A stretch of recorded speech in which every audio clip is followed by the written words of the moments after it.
ये में हम बात करेंगे मॉडर्न हाइपोथेसिस और chemical theory of origin of life, मतलब ओपेनियन हेल्डेन थ्योरी के बारे में। तो ओपेनियन ऑफ रशिया और हेल्डेन ऑफ इंग्लैंड, उन्होंने प्रपोज किया first form of life could have come from a pre existing non living organic molecule, जैसे कि आरएनए, प्रोटीन, इससे आती है। और फॉर्मेशन ऑफ लाइफ जो है वो प्रोसीड होती है बाय केमिकल एवोल्यूशन। और अकॉर्डिंग टू ओपेनियन और हेल्डेन थ्योरी कि स्पॉन्टेनियस जनरेशन ऑफ लाइफ जो है under the present environment condition वो पॉसिबल नहीं है।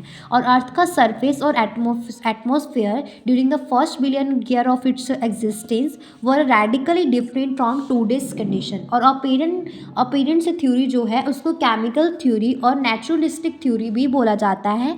और इसको इन्होंने पब्लिश किया अपनी बुक में द रीजन ऑफ लाइफ। इसके बाद हम बात करेंगे केमिकल एवोल्यूशन के बारे में। तो 1953 में एस एल मिलर एक अमेरिकन साइंटिस्ट और स्टूडेंट ऑफ हैरोल्ड सी यूरे, और उन्होंने क्या किया, primitive earth like conditions create की एक लेबोरेटरी में। तो उन्होंने क्या किया, उसके बाद पास करवाया electric discharge in a closed flask, जिसमें मीथेन, हाइड्रोजन और अमोनिया और वाटर पेपर था। और इन्होंने ये जो इलेक्ट्रिक डिस्चार्ज जो क्लोज फ्लास्क में जिसमें मीथेन, हाइड्रोजन और अमोनिया और वाटर पेपर थे, ये 1800 डिग्री सेल्सियस पे 800 डिग्री सेल्सियस पे करवाया था। ध्यान से 800 डिग्री। और इन्होंने ऑब्जर्व किया कि यहाँ पे क्या होता है कि अमाइनो एसिड्स की फॉर्मेशन होती है। और सिमिलर एक्सपेरिमेंट जो है वो क्या करता है, फॉर्मेशन करता है शुगर की, नाइट्रोजन बेसिस की, पिगमेंट्स की और फैट्स की, ये भी इन्होंने देखा। और फिर उन्होंने